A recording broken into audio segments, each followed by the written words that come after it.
मेरे मालिक मेरे जज्बात पर काबू दे दे, मेरे मालिक मेरे जज्बात पे काबू दे दे। मैं समंदर की किसी गैर के हाथों से न लूं, मैं समंदर की किसी गैर के हाथों से न लूं।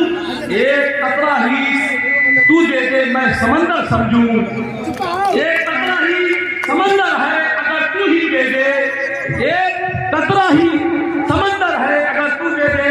साथियों, बहुत टाइम हो गया, आप लोग 10-10:15 बजे लगभग 8 बजे से इस प्रोग्राम को सुन रहे हैं।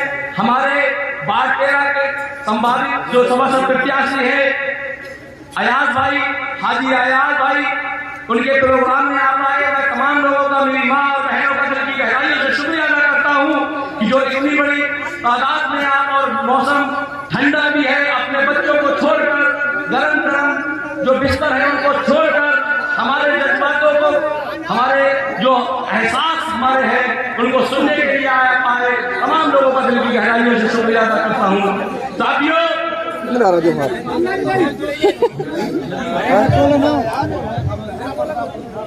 बेटा जब बोला जाता है तो सामने वाला कोई बोल नहीं पाता है। यहाँ आए सुनने के लिए, हमें ये पैगाम देना चाहिए कि यहाँ जो हमारे मुअज्जिज़ लोग बैठे हैं, यहाँ तमाम हमारे बुजुर्ग जो बैठे हुए हैं, मैं किस किस का नाम लूं, किस किस को छोड़ दूं, जो ज्यादा कहा है वही आफ्ताब है।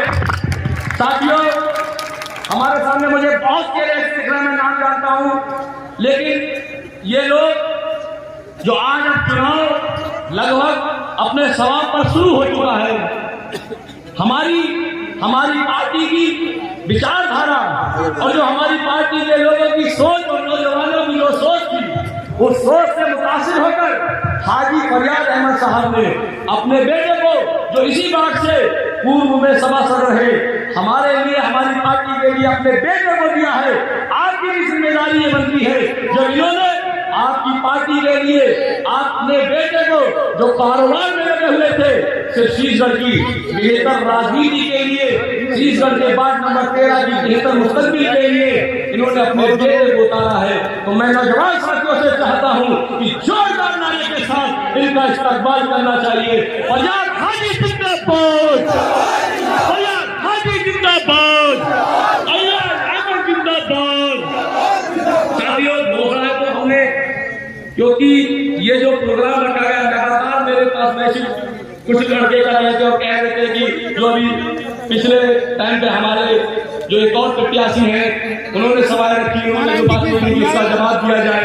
लेकिन मैं ये समझता हूं कि जवाब देना तो जरूरी है और जवाब दिया जाएगा, लेकिन अगर आप सुनेंगे तब, क्योंकि जवाब फर्जी नहीं होगा, जवाब ऐसा जवाब होगा कि इनके भी जो करीबी है वो भी शर्मिंदा हो जाएंगे कि तुम्हें ये बात कहना ही नहीं चाहिए थी, लेकिन आपको खामोशी से सुनना होगा। घोषणाएं तो हमारे अध्यक्ष चाचा ने टीम बता दी कि गरीब बेटियों की शादी में 50,000 की मदद, इलाज के लिए गरीब बच्चों के लिए 25,000 की मदद, एम्बुलेंस की जरूरत, कन्या इंटर कॉलेज की जरूरत, डिग्री कॉलेज की जरूरत, ये तमाम चीजें हैं, पार्क की जरूरत, स्टेडियम की जरूरत, ये जरूरी चीज है। ये हम हर सभा में करते हैं अपनी घोषणाएं, और ये हमारी घोषणाएं अभी नई नहीं है। जब पिछला चुनाव हुआ था तब भी हमने ये घोषणाएं रखी थी।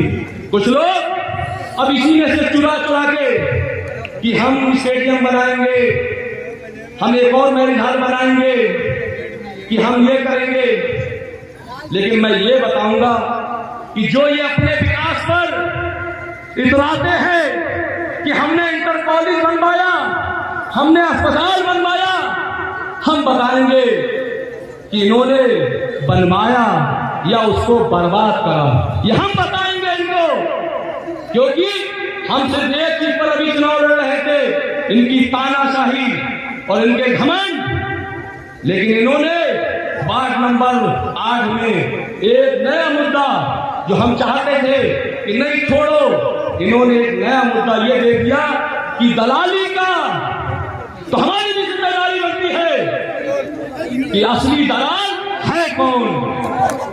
आप सुने, क्योंकि सभी लोगों का ये जवाब है कि इनका जवाब दिया जाए। और आपको पता भी चलना चाहिए, जो मेरी माँ और बहनें आई है, कि हमारे बच्चों का मुहाफिज कैसा होना चाहिए, हमारे बच्चों का चेयरमैन 5 साल के लिए कैसा होना चाहिए। मैं आपको बताता हूं, मैं शुरू, क्योंकि मुझे कुछ मुद्दे ऐसे थे कि सब जानते हैं आप कि फोन करके पकड़वाना और फोन करके फिर छोड़वाना और कहना चाहो एक आदमी से बात कर लो, क्या था मेरे भाइयों। सबको पता है कि विदेशियों के साथ कितना अत्याचार हुआ और इल्जाम लगाते हो तुम एक ऐसे सबक पर तुम इतने कमजोर हो गए, इतने लाचार हो गए कि एक सबक, ये तारीख चुनाव का पहला चुनाव होने जा रहा है, पिछले प्रत्याशी सबक पर इल्जाम लगा रहा है, इससे घबरा गए आसिफ मेंबर से तुम्हें वार्ड नंबर 8 के लोग माफ नहीं करेंगे। और ये कहते हैं कि हमारी बहुत चलती थी 2014 में। इनका एक कार्यकर्ता नाम लेकर बताऊंगा, जानते होंगे, पड़ोस में है शायद या बैठे हो, संजू मड्डा, उनका तांगा पकड़ा गया, सबको पता है, गले का तांगा पकड़ा गया, भेज दिया अपने आदमी को कि 25,000 लेंगे, 30,000 लेंगे, 35,000 लेंगे। वो हाथ उठ गया, देखो हाथ उठ गया, 35,000 लेंगे। और जब वहां से, जब बरेली से उन्होंने फोन करा, वो आया तो कहा साहब हमारी तो यहाँ पैसे की बात ही नहीं है, ये पैसे आपसे मांगे। जब वो बरेली से एक पार्टी का, उसी पार्टी का दूसरा नेता आया और जब उन्होंने कहा ऐसे साहब आप किस बात के 30,000, 35,000, 25,000 मांग रहे हैं, तो कहा साहब हमने तो कोई एक रुपया ही नहीं मांगा है। ये होती है दलाली, इनका ही कार्यकर्ता था वो, इनका ही वर्कर था। तुम्हारे पास कोई जवाब नहीं होगा। और मैंने कहा है पहले तुम बोलोगे और उसके बाद जवाब मैं दूंगा। हम पहले पहल नहीं करेंगे, जो बोलोगे ऐसे ऐसे मेरे पास तुम्हारे कारनामे हैं कि तुम बर्दाश्त नहीं कर पाओगे, ऐसे ऐसे। उसके बाद कहते हैं कि दलाल है, और लोग भी कहते हैं, मैं नहीं कहता हूं, और नहीं जानता। 1 साल पहले शीशगढ़ में 2 लड़के पकड़े गए, शेरगढ़ के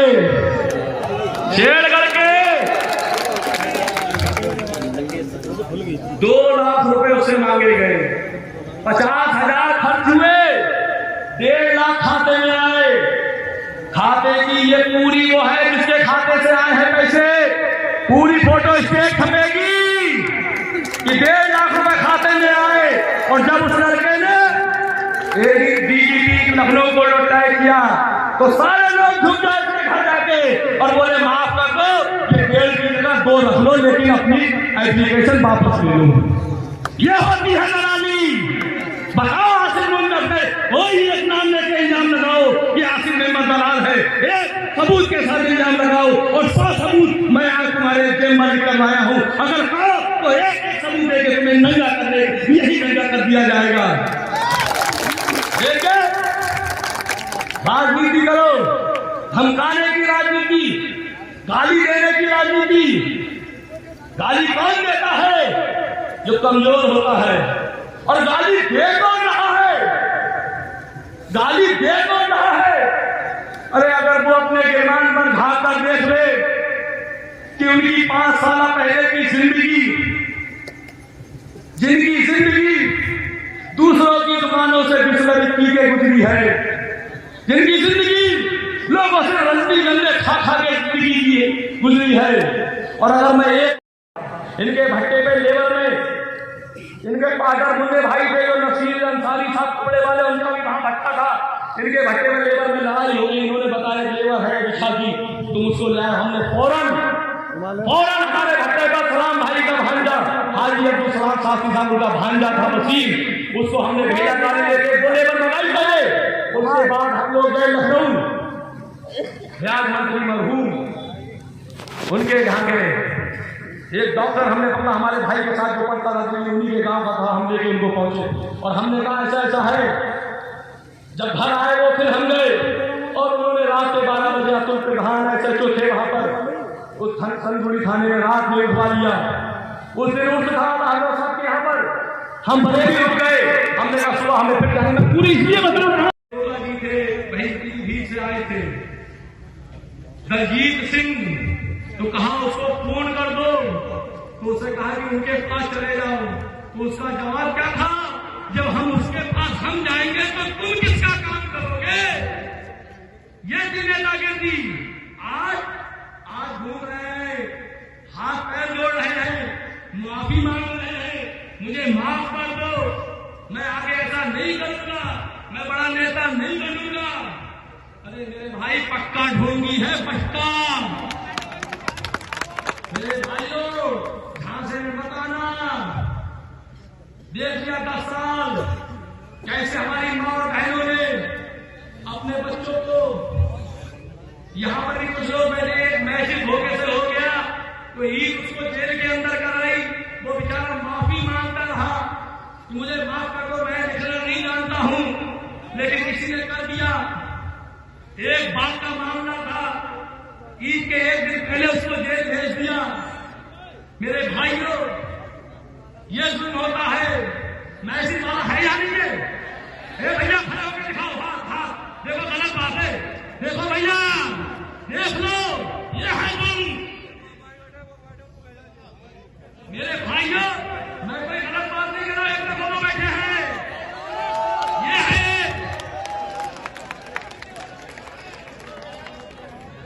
ये है जुल्म। और कहते हो हमें एक बार और करा दो, एक बार और दे दो।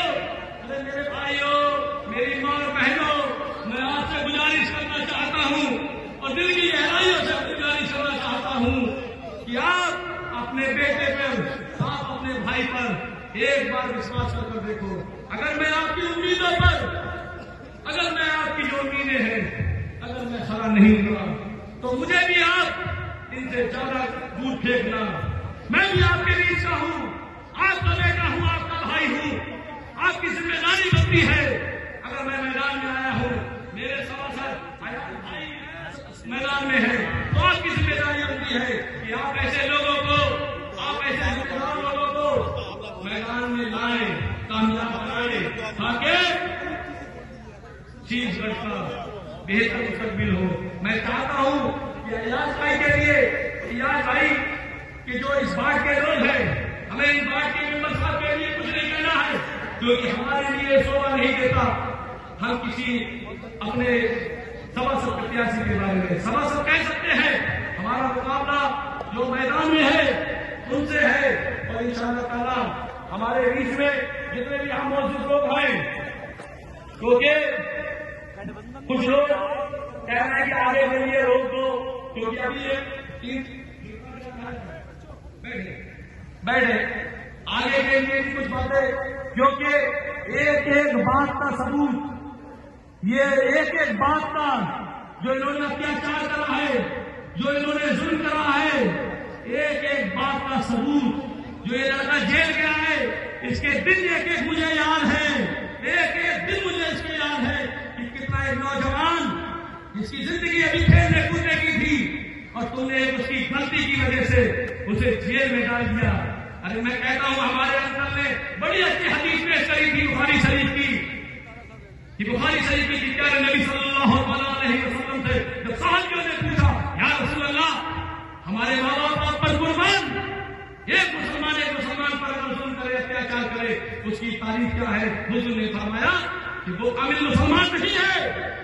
आप बताते तुम्हारा उस वक्त शर्म से सर नीचे क्यों नहीं झुक गया? कैसे तुम हंस रहे थे जब वो हदीस पढ़ रहे थे कि तुमने कितने लोगों को जेल के अंदर भेजा, कितने लोगों पर तुमने अत्याचार करा। मेरे भाइयों, समझने की जरूरत है। आज उनके साथ कुछ लोग हैं, मैं समझता हूं उनको समझाएंगे कि गलत जो तुमने करा है उसका खामियाजा एक बार में कफारा अदा नहीं होगा, कफारा अदा एक बार में नहीं होगा। में कफारा अदा होगा? होगा नहीं होगा? आज उठा के बताओ, आज उठा के बताओ। और एक और बताऊं, आज की बताऊं, एक बात याद रखिए। आज की आपने सुना भाई साहब, सुनो आज तो क्या हुआ। आज टैंक के कुछ लोग पकड़े गए, उन्होंने पिछवाड़े कुछ लोगों के पैसे, मतलब 420 से लेडीज से पैसे ले लिए, 27,000, 30,750 रुपए। कल से बंद थे वो। जब बात हुई 15,000 पे राजी हो गए वो। जब 15,000 की बात आई तो उन्होंने कहा कि 15,000 मेरे आदमी को दो, और जब मेरे आदमी को दो गया, जब उनको दे दिए तो अब क्या कहते हैं, अगर पैसे चाहिए तो घर आ जाओ। बताओ, ये इंसाफ है तुम्हारा? एक पंचायत का तुम्हारा क्या हक है कि तुम्हारे घर आ जाए? तुमने तो 2021 में भी 2021-12 में एक पंचायत करी थी, 2.5 लाख रुपए लेके बैठे हुए हो। पंचायती के पैर थक गए, 3 जोड़ी चप्पलें उनकी खत्म हो गई, 3 जोड़ी चप्पलें खत्म हो गई, न पैसे दिए न पंचायत पूरी करी। ये है अत्याचार मेरे भाइयों। ऐसा अत्याचार अगर आपको रोकना है,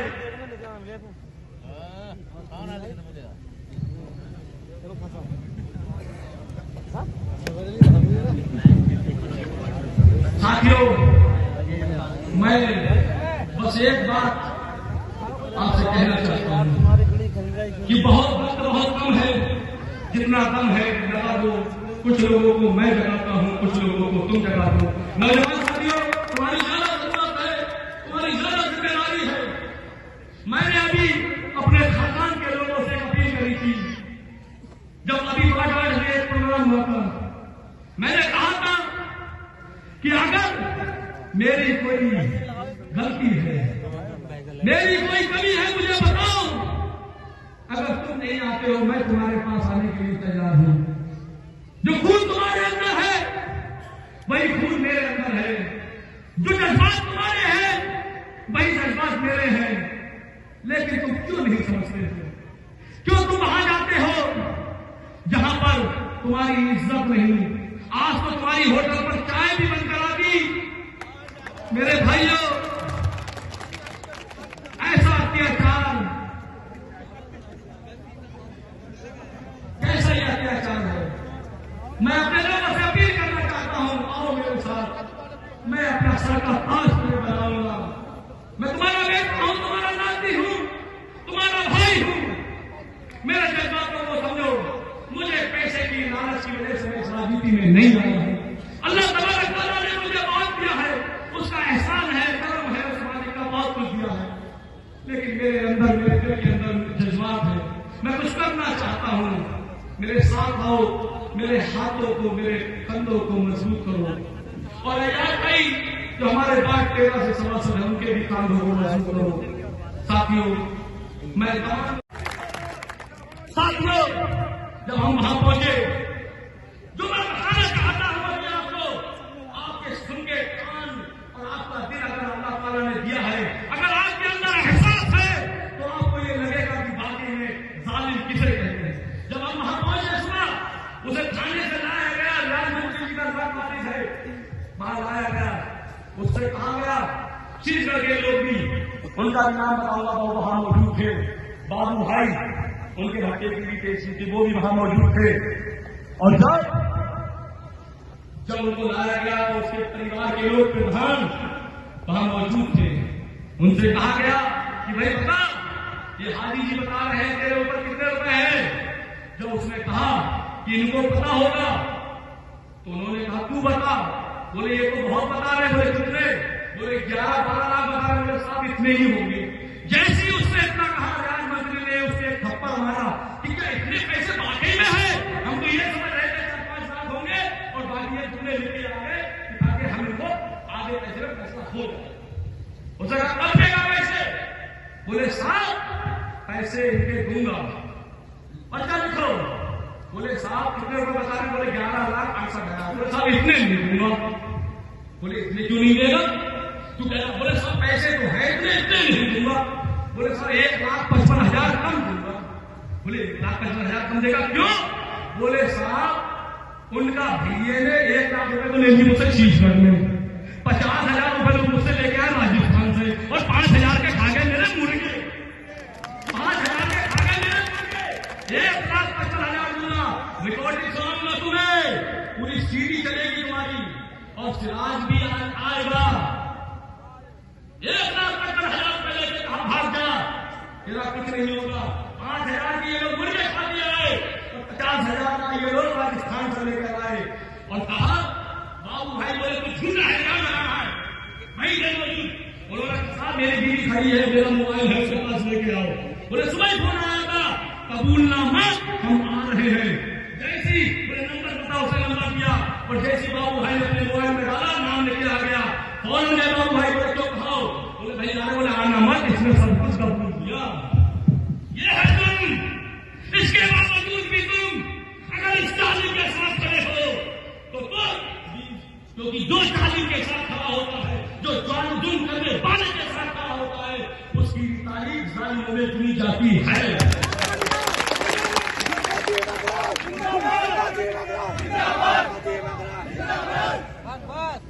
साथियों, एक जो बात हुई है, कौन सा कांड जिस कांड पर कहते मैंने कभी इनको कातिल नहीं कहा है, मैंने सिर्फ इनको जालिम कहा है, तानाशाह कहा है। जब इन्होंने कातिल की दास्तान छेड़ ही दी है, तो कातिल का भी बताएंगे, सबूत दे दे के बताएंगे कि कहां कहां इन्होंने डंडी मारी है। मैं किसी पर इल्जाम नहीं लगाता हूं, ये लोग जानता है, मैं किसी को इस बात का इल्जाम नहीं लगाता, लेकिन कहां कहां तुमने कमी करी है ये हम बताएंगे सबूत के साथ। तुम कहते हो कि जुमा आज उनका नेता, अगर इस जुमा आज के नेता ने तुम्हें इंशाअल्लाह ताला घिट्टी नहीं डाल दिया, समझे? एक सबूत के साथ बहुत तुम्हें अपनी नेता गिट्टी पर नाज है, बड़ा घमंड है, बड़ा नेता। मेरे भाइयों, जो अस्पताल खड़ा है, अस्पताल बना, हमने बनवाया, ये बना CNDS केंद्र की योजना थी, ठेकेदार ने बनवाया, उसके पास जाते रहे। कभी आपने गौर करा है उस अस्पताल में जाके कि नीचे का पठान कितना नीचा है? कभी गौर करा है? कभी नहीं करा आपने। कभी सोचना कि कोई बिल्डिंग बनती है, उसका पठान रोड से ऊंचा होता है, इसका नीचा क्यों है? ये अस्पताल जो उसकी बाउंड्री है, ये रोड से 3 फीट ऊंची बनना थी, लेकिन जब इन्होंने ठेकेदार को परेशान करा, ठेकेदार को सरकार की, तो भाइयों सुन के हैरान रह जाएंगे आप। जो आज अस्पताल में जरा सी बारिश में पानी भर जाता है, जो चारों तरफ की बाउंड्री रोड से 6 फीट नीची है, रोड से 3 फीट ऊंची बनना थी, 9 फीट का जो पठान, तो इन्होंने क्या कहा? बोले अगर कहीं बचत नहीं है तो ऐसा करो, पठान नीचा कर दो। भाई साहब 10 लाख रुपए लिए उसे, 10 लाख, वो भी आएगा आपके छत्तीसगढ़ में, वो भी आपके सामने आएगा, और वो बताएगा, अगर वो नहीं आया तो उसकी रिकॉर्डिंग सुनाऊंगा कितने रुपए लिए हैं उन्होंने।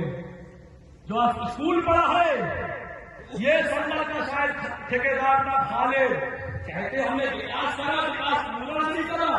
अरे जब मेरे भाई विकास में से तुम पूरा आधा खा गए तो वो ठेकेदार क्या करेगा जो आज लिंटर रुका हुआ पड़ा है? और तुम्हारी देर है कि तुमने उससे कितने पैसे लिए हैं। विकास की बात करने वाले लोगों को 3 फीट नीचे, और एक समाज की हमारे और है, मैं किसी का जिक्र नहीं करता, लेकिन अभी जो सभा हुई थी, उन्होंने कहा जब मैं बाहर से आया, नेपाल से आया, तो मैंने स्कूल देखा, अस्पताल देखा, मैंने मैरिज हॉल देखा, तो मैंने पूछा कि किसने बनवाया? आप बड़ा आदमी ने बनवाया। तो मैं इनसे मुतासिर हो गया। अरे मेरे भाई, लोगों से पूछ लेते एक बार घूम के कि जब ये नेता नहीं थे, जब ये नेतागिरी में नहीं थे, तो छत्तीसगढ़ में दलाली नहीं थी। ये भी पूछ लेते कि जब ये आए तो दलाली भी लाए, जब ये आए तो अत्याचार भी लाए, जब ये आए तो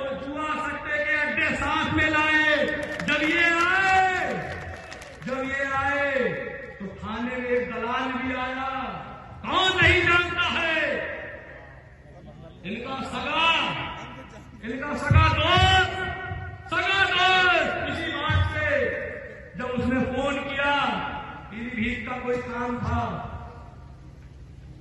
एक दरोगा जी थे, वही पीलीभीत से आए थे, दलजीत सिंह, तो कहा उसको हेलो भैया, आप लोगों का कि आज जब तक बच्चे चलती रही, एक भी आदमी यहाँ से नहीं होगा।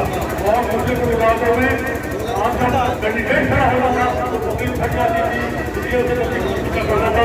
आज हमारा प्रोग्राम शांति से बेहतरीन तरीके से चला कि हम आप